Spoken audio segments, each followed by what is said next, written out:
All right, ladies and gentlemen. So obviously A-Day happened a couple days ago, and it was a really good football game. Well, first of all, shout out to ESPN Plus because for some reason mine was not working, so I couldn't even watch the game. And the funny part is I paid $7 to try it out, and it was a total disaster. But I was able to watch the A-Day game, and it was a very interesting game.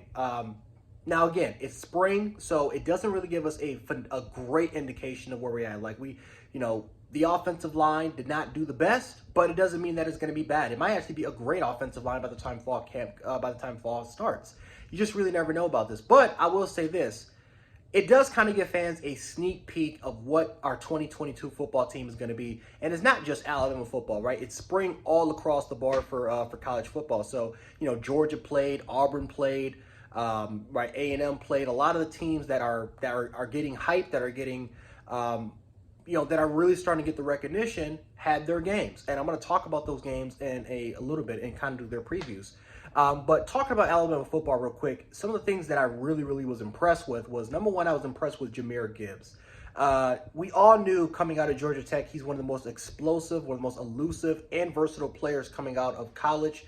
Of course, went to Georgia Tech, was not a good Georgia Tech team. He was their best player by far, and it was just a bad situation for his career.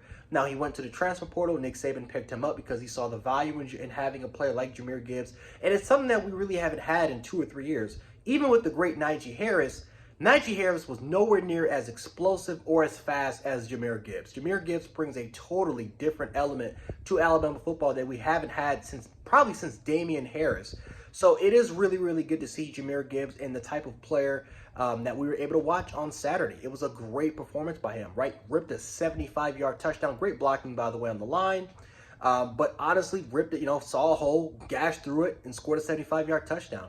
We need home run threats, and that's what Jameer Gibbs brings to the table. Not just that, but how elusive he was, how versatile he was, right? His jump cuts, how patient he was. Jameer Gibbs is the total package, and in my opinion, the best running back that we were able to see on this depth chart. Now, we did not see guys like Jace McClellan play. We did see Jamarian Miller play, but we have way more running backs on the depth chart that are still recovering from injuries that are on their way. We also saw a little bit of Trey Sanders. We've heard he's had a pretty good spring. Didn't really have a good spring game, but Trey Sanders, we all expect that he's going to be involved in the Alabama offense. The receivers. Christian Leary had an incredible game. Now, as Bama fans, we cannot jump on the Christian Leary bandwagon just yet, because for the most part, guys, it is a spring game. I mean, we got to learn from the IG Hall lesson, and don't take it to heart just yet. But Leary did show some promise. Number one, speed. There's a reason why he was one of the fastest high school players in the nation coming into college, and right, the fact that you love his speed, you love what he can do, stretching the field vertically, threatening the defense, right? If this player gets over the top on you, it is nothing you can really do about it. So Christian Leary brings that element, and not just that, but his what he can do, run after the catch. He also shows some really good toughness by taking some big hits as well. So you really gotta love the effort and what a guy like Christian Leary brought to the table. We also saw a little bit of Jermaine Burton, right? Had about 2 or 3 catches from this game from Bryce Young as well. We saw some young playmakers from Alabama play, right? We saw Anderson. He came out as a freshman, did his thing. Kendrick Law was able to make some plays as well. It was just very exciting to see some of our young playmakers kind of step up to the plate a little bit there as well. The offensive line got tore up, but let's be honest. Again, we were missing 2 starters from the offensive line. But my goodness gracious, they got torn up on Saturday. Will Anderson, they couldn't block him. I mean, they just could not block him. And for the most part, it was Javon Cohen, a guy that normally would, he's our guard for a reason. So they're working him out on tackle, kind of just to experiment, kind of see where he is going.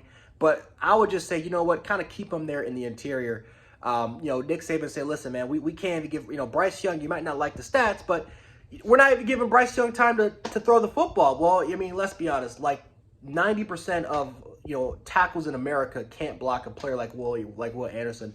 And then on the other side, you got Dallas Turner coming off the edge. And not just that, but you look at the second and third team reps, you got guys like Chris Braswell making plays, Jeremiah Alexander, the 5-star freshman coming out of Thompson in Alabaster, had a couple sacks in this game as well. And not just that, you look at the interior, it was also some really, really big damage as well, as guys were just making plays on the defensive line from not just the first team, the second, but the third team as well. So you got to love the defensive effort and the depth that we're kind of able to provide. We're kind of been lacking that the last couple years was the much needed depth. It seems like this year we might have that. Again, we got fall camp, players get better. And then obviously, we know when it comes to in-game, live game situations, when you're playing against other opponents, we got to see what you can do as well. But for the most part, it does give Bama fans like myself confidence that we could finally, create some depth, not just on the defensive line, but in other type of positional values as well. But speaking of that, we also saw players like Eli Ricks. He came out and played. We kind of saw that glimpse of him and why he was a 5-star recruit and why he was a freshman All-American at LSU. Man, it was honestly just a really, really good day, honestly, for A-Day. Now, again, the score was 7-25, but it was still a very, very, very intriguing, type of day to watch. But I know a lot of people say, am I forgetting a player? Hell no. Obviously, Jalen Milroe balled out. Now listen, Jalen Milroe, he's not Tom Brady, right? He didn't have over 500 passing yards and complete over 80% of his pass or nothing like that. But he showed us something. He showed us development. He showed us that he could be the number 2 guy, and he could be the number 1 guy in about maybe a year or two, right? You saw how fast, how athletic, how elusive he was. But you saw the improvement from his arm, right? Going through his progressions a little bit. You saw his arm talent fully on display in this game. There were just a lot of things that honestly you got to love from Jalen Milroe. He just brings that excitement, that type of that dynamic presence that we haven't really seen since Blake Sims.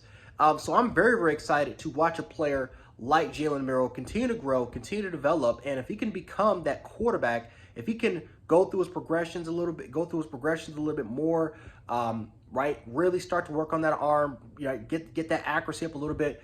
I mean, we could be talking about the next Heisman Trophy winner in Jalen Milroe, and not just him, but Ty Simpson, what he was able to do with the third string offense, and how dynamic he was, run the football a little bit there.